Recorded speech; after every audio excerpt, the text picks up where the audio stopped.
So, in one of the first conversations that we did have, congratulations again, by the way. Thank you. Well-deserved and well-earned. In one of the first conversations we had, you indicated to me that one of the, if not the primary missions of the Quinnipiac University Medical School was because there was a tremendous shortage, my words, not yours, there was a shortage for sure of primary care physicians. So that was a primary mission, right? Yes. But I'm sure, cut that pie chart for me of the number of students that come in that are primary care physician oriented and or specialty oriented, Bruce. So the best indication is what residencies they match into, rather than what they think when they are entering medical school. And about half of the 2 classes that have graduated did enter residency programs that are pathways to careers in primary care.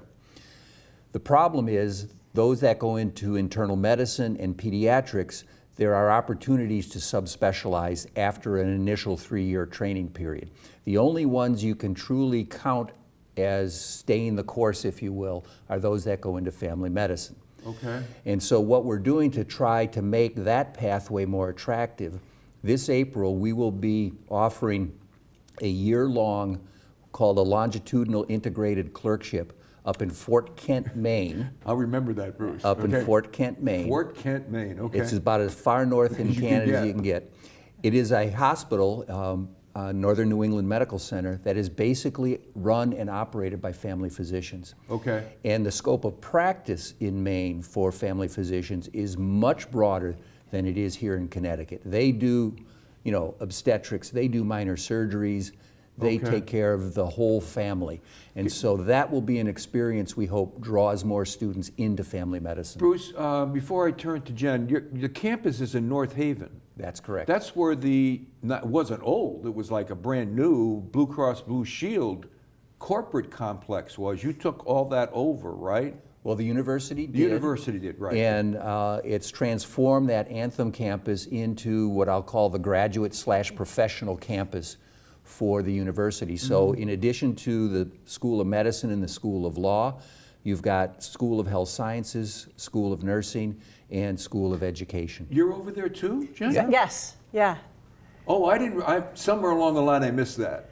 That Jen is now in that You can building walk as well. between those 2 schools Exactly. in about 2 minutes. Exactly.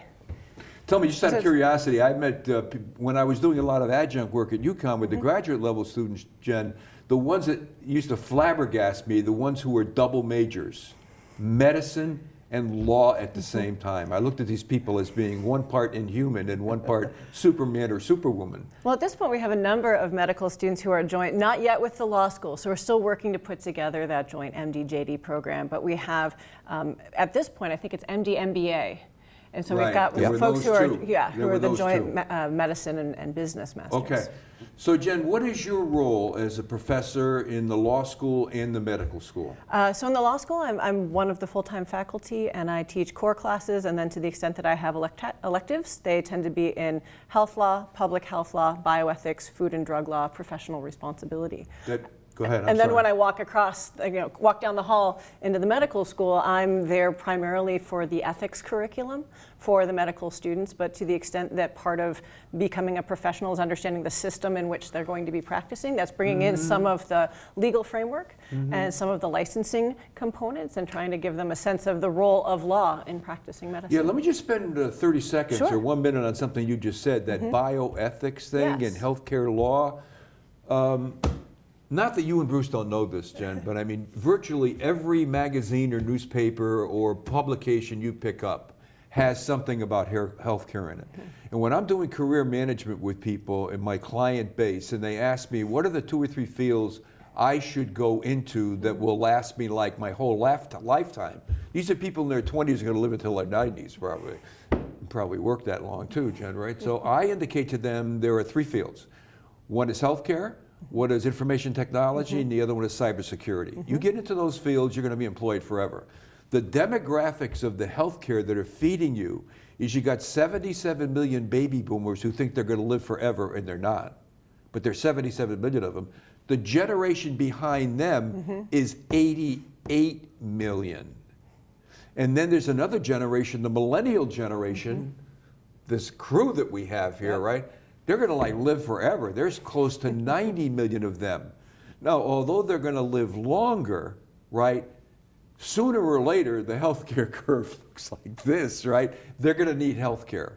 Where does the role of healthcare law fit into all that? We're going to be such a demand, Jen. Well, I think one of the things that's really interesting is trying to think through, and I think as part of our conversation with the med school and the interprofessional conversation, is to what extent is healthcare the primary determinant of health? And it isn't the primary determinant. It's a critical part of staying healthy and alive.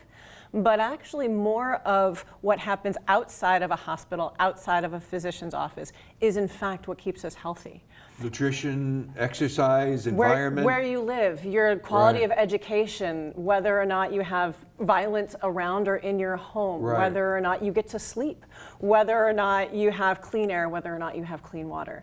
And so one of the ongoing conversations within the context of health law is trying to see to what extent we've created an undue incentive for healthcare because, and as a result, started to siphon a bunch of resources away from so many of these other things. And seeing to what extent is it the law that's been doing that? Well, but let me ask you a question, though, Jen. Given the number of millions of people that I just described, and that whole wave is coming at you Yes. and Bruce, right? Even if 10% of them brought litigation against the healthcare, you're talking about all sorts of stuff, right? Yes. So is there a Yep. particular area of health law that you can major in that is going to get you more involved than in other areas? So one of the things that's wonderful about health law and incredibly challenging about health law is it changes nearly yearly. And so even with all of the new legislation, even with the Tax Cuts and Jobs Act Right. from last year, that started to rework some of the healthcare system. Affordable Care Act did a major rework on the healthcare system, and that's going to keep coming.